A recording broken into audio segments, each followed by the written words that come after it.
बिस्मिल्लाहिर्रहमानिर्रहीम। अस्सलाम वालेकुम। मुज़म्मिल वॉइस ऑफिशियल में खुशामदीद। 2016 में मेरे साथ एक लड़का काम करता था दुबई में। वो लड़का पाकिस्तान से फैसलाबाद गुजरा के नवाही गांव का था। हम इस वक्त दोनों खजूरों के बागात में नौकरी करते थे और रात को बाहर सोते थे क्योंकि वहां बिजली मुयस्सर नहीं थी। वहां सांप कसरत से थे और हमने चील की लकड़ी वाला एक खंभा जिसे हमारा कफील बहुत दूर से गाड़ी के पीछे खींच कर लाया था, इसके 4 टोटे करके हमने ऊंचा सा फट्टा बनाया हुआ था और इस फट्टे के ऊपर गद्दे डालकर सोते थे क्योंकि पहाड़ी इलाका था और खजूरों के बागात में सांप बहुत होते थे और रात को सांप दंदनाते फिरते थे। एक सांपों का डर होता था, दूसरा मच्छर काटता था। तो रात 1-2 बजे तक नींद नहीं आती थी। तब हम दोनों एक दूसरे को दुनिया जहां के किस्से सुनाया करते थे और टाइम पास किया करते थे। इस लड़के का नाम बिस्मिल्लाह था। अच्छा लड़का था। एक दिन ऐसे सांपों के किस्से चल रहे थे कि बिस्मिल्लाह कहने लगा कि ये सांप तो कुछ भी नहीं, यहाँ पे तो सिर्फ तीर सांप और खपड़ा सांप की 2 इकसाम है, लेकिन हमारे पाकिस्तान में तो बहुत से इकसाम पाई जाती हैं सांप की। बातों बातों में बात नाग की चली तो बिस्मिल्लाह कहने लगा कि एक नाग सांप मेरे अब्बू का दोस्त बन गया था और मेरे अब्बू को बहुत फायदे दिए थे इस नाग ने। मुझे नाग की दास्तान दिलचस्प लगी तो मैं उठकर बैठ गया और कहा, बिस्मिल्लाह तफसील से सुनाओ ना सारी दास्तान। और फिर हम दोनों ने सिगरेट की डब्बी सीधी की और दोनों ने सिगरेट सुलगा लिए और फिर बिस्मिल्लाह ने नाग की दास्तान कुछ यूं शुरू की। चूंकि दास्तान बिस्मिल्लाह के अब्बू की है तो यहाँ मैं इसके अब्बू की जुबानी तहरीर करूंगा ताकि आपको समझने में आसानी हो और दास्तान की दिलचस्पी भी बरकरार रहे। तो फिर आइए चलते हैं और बिस्मिल्लाह के अब्बू की जुबानी ही नाग से दोस्त की दास्तान सुनते हैं। मेरा नाम मुबारक अली है और मैं फैसलाबाद गुजरा के नवाही गांव में रहता हूँ। हम 2 भाई थे जबकि हमारी कोई बहन नहीं थी। हमारी 6 एकड़ जरी जमीन थी। बड़ा भाई ऐसे वारागर्दी करता था और मैं जमींदारी करता था। रातों को फसलों को पानी लगाना देहातों में आम सी बात है। हमारी पानी की बारी भी 6 माह दिन को होती थी और 6 माह रात को। हमारी जमीनों के साथ 3-4 एकड़ में रेत का बड़ा टेला था और ये टेला किसी फौजी की लाट में था और फौजी खुद को कोहाट साइड का था। इसकी 12 एकड़ जमीन थी जो कि 8 एकड़ आबाद थी और 4 एकड़ में रेत का टेला और बड़ी बड़ी झाड़ियां थी। तब इन 4 एकड़ को आबाद करना मुश्किल था। इस टेले के उकब से सरकारी नाला पानी गुजरता था जो हमारी फसलों के बाद आगे वाली जमीनों को भी पानी देता था। सावन का महीना था और बहुत हब्स और गर्मी थी। सारा दिन फिर शाम के वक्त न जाने कहां से स्याह बादल छाए और एकदम बारिश शुरू हो गई। बारिश ऐसे बरसी कि ईशा की अजानें होने लग गई, लेकिन बारिश रुकने का नाम नहीं ले रही थी। इलाके के लोगों ने दोबारा अजानें देनी शुरू कर दी ताकि बारिश रुके। खैर बारिश रुक गई और हर तरफ पानी ही पानी था और इस रात हमारी पानी की बारी भी थी। अब्बू ने मुझे कहा कि ऐसा करो कि नहर पे जाके मोगे में कोई कपड़ा ठूंस दो और जब हमारी बारी खत्म हो जाए तो वो कपड़ा निकाल लेना, क्योंकि फसलों को तो पानी की जरूरत नहीं रही, क्योंकि गोडे गोडे पानी तो पहले खड़ा था फसलों में और सब लोग ही ऐसा कर रहे थे कि मोगे में कपड़ा ठूंस कर अपनी बारी खत्म करते थे। मैंने भी एक खेस उठाया और नहर पर चला गया। बारिश बरस रही थी, थम गई थी और आसमान साफ हो गया था। चांद की 14वीं की रात थी और चांद पूरी आबोताब से चमक रहा था। मैंने नहर पर जाके अपने पानी के टाइम पर मोगे में कपड़ा ठूंस दिया और सोचा कि फसलों को एक चक्कर लगाकर देख तो लूं कि बारिश का पानी कितना जमा हुआ है। 1981 का जमाना था। इस वक्त ये बिजली वाली टॉर्चें नहीं थी, बल्कि सऊदी अरब से हाजी टॉर्चें लेकर आते थे और इन टॉर्चों को सील कर जाते थे। मेरे पास भी सेल वाली टॉर्च थी और मैंने टॉर्च रोशन की हुई थी और सरकारी नाले के ऊपर अपनी जमीनों की तरफ जा रहा था। जब मैं अपनी जमीन के साथ रेत के टेले की उकब से गुजरने लगा तो मुझे कुछ सरसराहट सी महसूस हुई। मैंने टॉर्च रेत के टेले की तरफ घुमाई तो मेरा तो सांस रुकने वाला हो गया, क्योंकि मुझसे कुछ फासले पर 8-9 फुट के 2 स्याह नाग आपस में मिलाप कर रहे थे।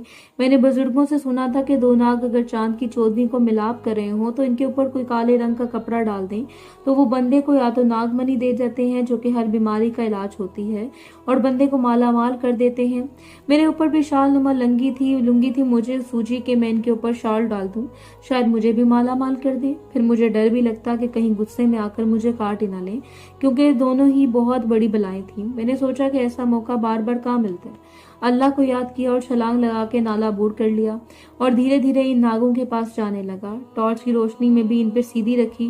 वो दोनों नाग फुल मस्ती में थे और कभी ऊपर उठते, कभी एक दूसरे से लिपट जाते, कभी जमीन पर लेट जाते। मैं डरते डरते करीब जाकर अपनी शॉल इनके ऊपर डाल दी और वापस पलट के नाला बूर कर आया। मैंने सोचा कि आगे फसलों को देखता आता हूँ, फिर वापसी पर नागों को देखूंगा। मैं अगर फसलों का चक्कर लगाया और वापस इसी जगह पर आ गया। मुझे शॉल में कोई हरकत महसूस नहीं हो रही थी, लेकिन मैं शॉल उठा भी नहीं सकता था। मैंने सोचा कि अब घर पानी की बारी खत्म होने वाली है, अब घर चला जाता हूँ और फजर के बाद पौधा फूटते ही आऊंगा और शॉल उठा के जाऊंगा। दिल ही दिल में खुश था कि शॉल में नाग बनी छोड़ जाएंगे। मैंने पानी की बारी खत्म की और नहर के मोगे से अपना खेस निकालकर घर चलाया। फजर के वक्त उठा और नमाज पढ़कर खेतों की तरफ निकल आया और खुशी खुशी शॉल की तरफ बढ़ रहा था कि देखूं तो सही कि बुजुर्गों की बात कहाँ तक सच है। क्या वाकई मेरी शॉल में नाग बनी पड़ी होगी? धीरे धीरे मैं रेत के इस टेले की तरफ बढ़ रहा था जहां पर रात को नाग और नागिन मिलाप कर रहे थे। नहर की पटरी से उतरकर जब मैं नाले पर चढ़ा और दूर से नजरें इस जगह पर गाड़ दी जहां पर रात को नाग और नागिन मिलाप कर रहे थे, लेकिन मुझे दूर से ही झटके लगने शुरू हो गए। करीब पहुंचकर जब इस जगह पर देखा जहां पे नाग और नागिन रात को मिलाप कर रहे थे, वहां पर मेरी शॉल थी ही नहीं। मैं नाला बूट करके इस जगह पर पहुंच गया जहां ये रात को नाग और नागिन मिलाप कर रहे थे। मैंने चारों तरफ नजर दुराई कि मेरी शॉल आखिर गई कहाँ। दिल में हजार वसवसे आए थे कि शायद कोई दूसरा आदमी मेरी शॉल उठाकर ले गया हो। फिर मैंने सांपों की लकीरें देखनी शुरू कर दी, लेकिन रात को चूंकि बारिश जोरों की हुई थी इसलिए भीगी रात पर लकीरें भी नहीं थी। फिर भी मैंने थोड़ा इधर उधर घूम फिर कर निगाहें दौड़ाई तो दूर मुझे एक झाड़ी में मेरी शॉल का कोना फंसा नजर आया। मैं भाग के इस तरफ गया और देखा तो मेरे ओसान खता हो गए। एक बिल थी जो कि झाड़ी के वस्त में थी और मेरी शॉल आधी से ज्यादा इस बिल में घुसी हुई थी। बस एक कोना शॉल का बाहर था। मैं समझ गया कि मेरी शॉल नाग और नागिन ने लेकर आए हैं। मैंने डरते डरते अपनी शॉल का कोना पकड़ के बाहर खींचा तो मैं हैरान रह गया। मेरी शॉल के साथ सोने के तावीज बाहर आए थे जिसे मुकामी जुबान में तुइतरी कहा जाता है और शादी के वक्त दुल्हन को पहनाई जाती है। किसी इलाके में 5 तुइतरियां दुल्हन को पहनाई जाती हैं, किसी इलाके में 7 तुइतरियां पहनाई जाती हैं। मैंने गिनती की तो वो 7 तुइतरियां थी खाली सोने की। मैंने डरते डरते वो तुइतरियां उठाकर जेब में डाल ली और शॉल उठा के घर आ गया। मुझे यकीन हो गया था कि नाग और नागिन इसी बिल में है जो झाड़ी के वुस्त में है। 8 दिन के बाद मेरी पानी की बारी थी और मैं रात को पानी लगाने खेतों में चला गया। चांद की 23-24 तारीख थी, इसलिए रात अंधेरी थी। मैंने कपास की फसल को पानी छोड़ के नाले के ऊपर बैठ गया। कुछ ही देर गुजरी कि मुझे पास से सरसराहट सी महसूस हुई। मैंने टॉर्च रोशन की तो मेरे ओसान खता हो गए। काला स्याह नाग मुझसे 2 कदम के फासले पर कुंडली मार के बैठा था।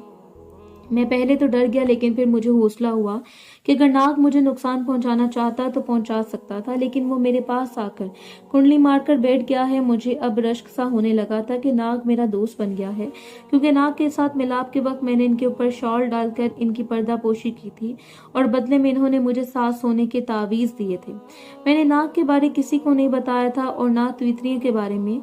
मैं पानी लगा के घर आ गया। दिन को भी कभी मैं खेतों में जाता तो शायद नाग को मेरी बू आ जाती। नाग कहीं न कहीं से नमूदार हो जाता और मेरे बिल्कुल पास आकर बैठ जाता। मुझे अब नाग से बिल्कुल भी डर नहीं लगा था, क्योंकि मैं समझ गया था कि नाग मेरा दोस्त बन चुका है। कुछ दिनों बाद एक शादी थी और साहिवाल के साथ हड़प्पा के पास गांव में, और मैंने शादी में शिरकत की तो मुझे वहां एक बूढ़ा सा जोगी नजर आया जो कि काले नाग का तमाशा दिखा रहा था। जोगी का नाग बिल्कुल मेरे दोस्त नाग जैसा था। तमाशा खत्म हुआ तो जोगी जाने लगा और मैंने बूढ़े जोगी से गपशप लगाई तो जोगी मेरा दोस्त बन गया। मैंने जोगी से पूछा कि आप रहते कहाँ पर हो। बूढ़े जोगी ने बताया कि ये 2 गांव छोड़कर आगे हमारे जोगियों की बस्ती है, वहां पर। मैंने ऐसे जोगी से वादा कर लिया था कि मैं रात को आपके पास आऊंगा, गपशप करेंगे। बूढ़े जोगी ने कहा बिस्मिल्लाह आ जाना। मैंने जोगी से इसका नाम पूछा तो इसने बताया कि हमारी बस्ती में आकर किसी से अल्लाह जो है जोगी का नाम पूछ लेना, आपको बता देंगे। और जोगी चला गया। शाम को शादी खत्म हुई तो मैं एक लड़के को मोटरसाइकिल पे साथ लेकर जोगियों की बस्ती में चला गया। अल्लाह जो आया जोगी का घर पूछा तो एक लड़के ने बताया कि वो सामने वाला घर है। हमने अल्लाह जो आया जोगी के दरवाजे पर दस्तक दी तो अल्लाह जो आया के बेटे ने दरवाजा खोला और पूछा कौन है। मैं अपना तारुफ करवाया और साथ हवाला दिया कि फलां गांव से आए हैं। तो इसके पीछे से अल्लाह जवाया जोगी की आवाज आई कि अंदर आ जाओ। हम अंदर चले गए तो अल्लाह जवाया जोगी ने हमें सेहन में ही चारपाई पर बैठा लिया। खाने का पूछा गया लेकिन हमने वलीमा खाया हुआ था, खाने की तलब नहीं थी। अल्लाह जवाया ने अपनी बीवी को जाने का ऑर्डर दिया और हमारी तरफ मतवज्जो हुआ। बातों बातों में मैंने काले नाग की बात छेड़ दी क्योंकि मैं दरअसल आया ही काले नाग की मालूमात लेने था। बूढ़े जोगी ने बताया कि काला नाग दो सांप होता है और ये कभी भी बिला वजह इंसान को काटता नहीं है जब तक इससे कोई नुकसान न पहुंचाया जाए। अगर आपने काले सांप को छोटी सी गंगड़ी भी मार दी है फिर यह आपका पीछा नहीं छोड़ेगा। चाहे आप 7 तह में भी छुप जाएं, ये अपना बदला जरूर लेता है। बूढ़े जोगी ने एक वाक़या सुनाया कि भुक्कर से एक आदमी आया मेरे पास। इस आदमी ने नागिन मार दी थी सावन के महीने में और नाग इसके आदमी के पीछे लग गया था। आदमी जहां भी जाता नाग वहां पहुंच जाता। वो आदमी बहुत परेशान हो गया और किस तरीके से भागता भागता इधर मेरे पास आ गया और इसी चारपाई पर हम दोनों बैठे थे। वो आदमी रो रो कर बता रहा था कि मैंने नागिन मार दी है लेकिन अब नाग मेरा पीछा नहीं छोड़ रहा। मैंने इसको दूध का गिलास दिया पीने के लिए लेकिन इसने दूध का गिलास नीचे जमीन पर रख दिया कि पहले बात पूरी कर लूं फिर दूध पीऊंगा। वो कहता है कि अब नाग मेरा पीछा छोड़ देगा। वो रोने लग गया कि इसके छोटे छोटे बच्चे हैं और नाग पीछा नहीं छोड़ रहा। मैंने इसे कहा कि आप इस नाग से माफी मांग लें।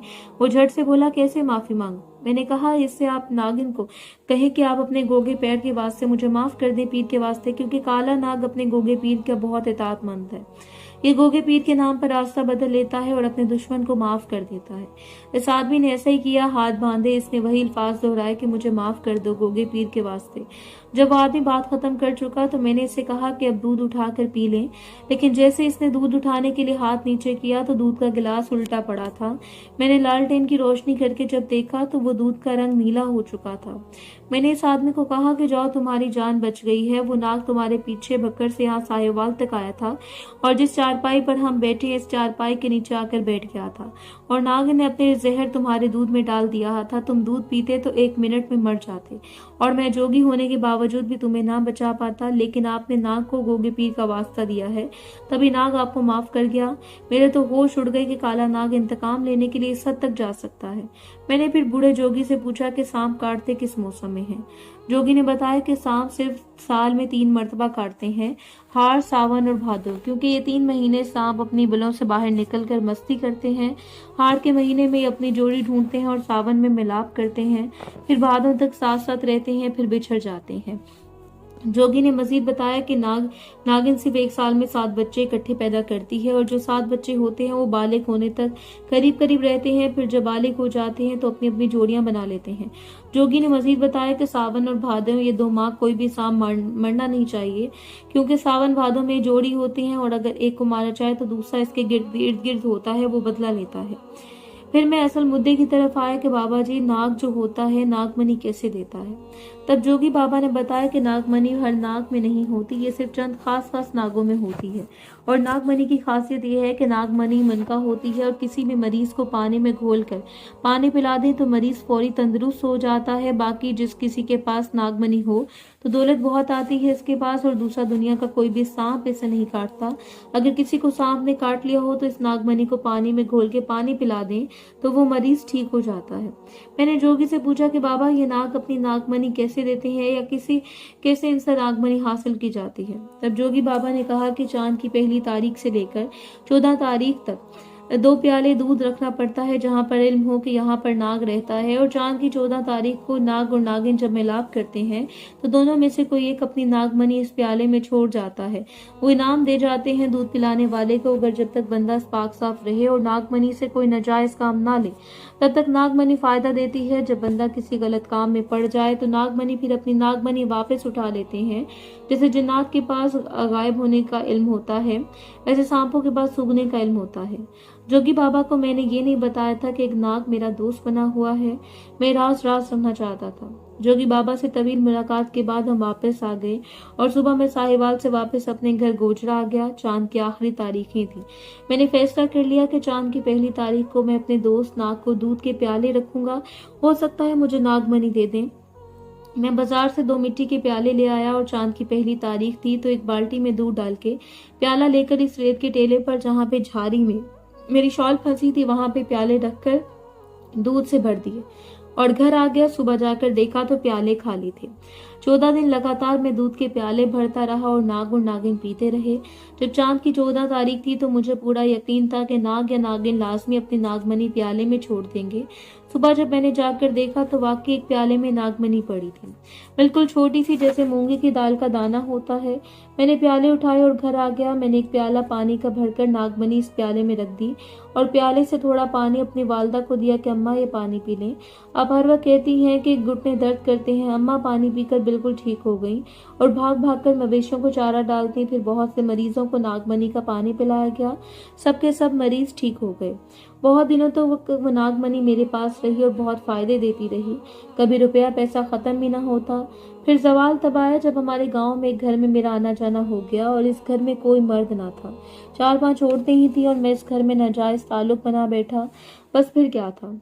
कुछ दिनों बाद मुझे चोट लगी और एक टांग टूट गई और मैं चारपाई पर पड़ा था। मैं अम्मा को कहता कि मुझे वो प्याले से पानी डाल के दे जिस प्याले में नागमणि थी।